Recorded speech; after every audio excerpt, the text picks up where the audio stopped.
so you also want to know what equity is. In this video, I will first give you a basic definition of equity and then I will explain it to you with a very simple example. What is equity? Equity is ownership in a company or asset, representing the value after all debts and obligations are paid off. I know you didn't understand, it's okay. Let me explain it with a simple example now. Let's assume that I want to start a bookstall business and I need 1000 rupees for that. But I only have 500 rupees. In this situation, I need someone who can fund my business.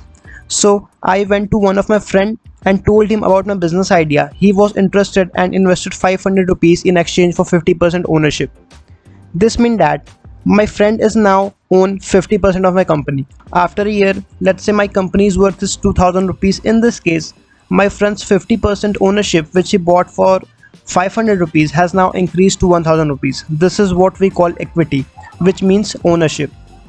I hope you have understood the meaning of equity. If yes, then please subscribe. If not, then look at the example again. Bye.